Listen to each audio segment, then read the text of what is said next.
بسم اللہ الرحمن الرحیم۔ جب زندگی اپنی آنکھ ایک ننھے وجود کی صورت میں کھولتی ہے تو اس عمل کے فوراً بعد ہر لمحہ فنا کی طرف لے جانے کا سفر شروع کر دیتا ہے۔ یہ سفر کتنے دنوں یا دہائیوں پر مشتمل ہے، رب تعالیٰ کے سوا کوئی نہیں جانتا۔ زندگی ہر روز اپنے اختتام کی طرف قدم اٹھاتی ہے اور ہم انسان بیوقوف بنتے جاتے ہیں۔ بچپن، جوانی اور بڑھاپے تک مزید اور کامیابی کی چاہت میں بڑے اکڑ کر اپنی ذہانت پر فخر کرتے ہوئے چلتے جاتے ہیں، نہیں جانتے کہ ہم اس عروج کے لیے دیوانے ہو رہے ہیں جو ہمیں فنا کی طرف لے جا رہا ہے۔ اس سفر میں ہم خوشی کے حصول کی خاطر جدوجہد زیادہ کرتے ہیں، خود کمزور مخلوق ہونے کے باوجود اولاد کی نعمت کو مضبوط کرنے کی کوشش میں یہ بھول ہی جاتے ہیں کہ ہمارا اور اولاد کا رب ان کا خالق ہی ہے۔ ہم خالق ہیں اور نہ ہی مالک ہیں، صرف فرض پورا کر رہے ہیں۔ ایک اعلیٰ گھر، منفرد سواری، قیمتی لباس اور زیورات سے آگے خیال جاتا ہی نہیں۔ اعلیٰ عہدہ ہمیں ذل الہی کہلوانے پر مجبور کر دیتا ہے۔ بھول ہی جاتے ہیں کہ اس کل کائنات کی حیثیت اس کے خالق کے نزدیک ایک چیونٹی کے پر کے برابر بھی نہیں۔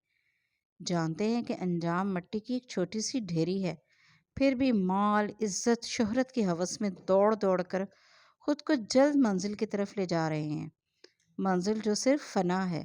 انسان سے بڑھ کر بے وقوف اور خسارے میں کون ہوگا؟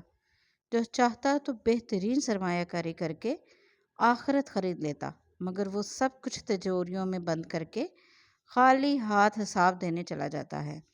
قبرستان جائیں، کچھ وقت گزاریں، اگر دل و دماغ گناہوں کی سیاہی سے پاک ہے تو اپنے سے بڑا احمق کوئی نہیں لگے گا۔ واپس گھر آئیں، اپنے ارد گرد نظریں دوڑائیں، جان لے کے مہلت ملی ہے، جان چھوڑی نہیں جائے گی۔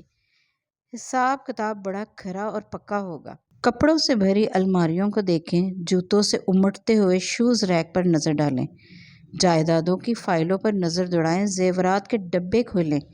کون سی شے خالق کو متاثر کرے گی؟ یقیناً دینے والا بے نیاز ہے، اس سے کسی شے کی پرواہ نہ ضرورت ہے۔ پھر ہم یہ سب کس کے لیے اکٹھا کر رہے ہیں؟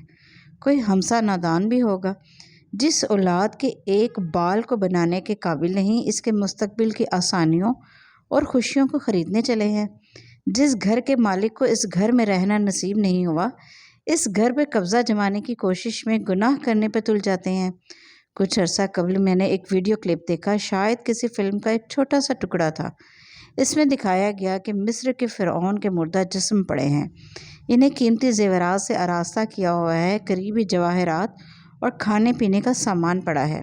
کچھ چور آتے ہیں، مردہ جسموں پر سے زیورات کو نوچ کر اتارتے ہیں اور سب کچھ لوٹ کر بھاگ جاتے ہیں۔ یقین مانیے، یہ سوچ کر بے اختیار ہونٹوں پر مسکراہٹ آ گئی کہ جو فرعون کے کام نہ آ سکا وہ ان کو کیا نفع دے گا۔ دین اسلام میں رہبانیت کا تصور نہیں۔ اچھا کھانا کھائیں، اچھا پہنیں، اچھی سواری خریدیں، مگر فضول خرچی اور اسراف سے بچیں، کیونکہ آپ ہر روز عروج کی طرف نہیں بلکہ اپنے فنا کی طرف بڑھ رہے ہیں۔ تو خود کو کیوں خسارے میں ڈالتے ہیں؟ بہترین سرمایہ کاری کریں، خلق خدا کی چھوٹی سی مدد سے بھی گریز نہ کریں، کیونکہ یہ مختصر عملی مدد کسی کی بہت بڑی آرزو بھی ہو سکتی ہے۔ بینک بیلنس بڑھانے کی ہوس میں مبتلا مت ہوں، پائی پائی کا حساب بڑا طویل اور سخت ہوگا اور بہت پریشانی ہوگی۔ خود کو دل فریب دھوکے کے سحر سے آزاد کر لیں، فائدے میں رہیں گے۔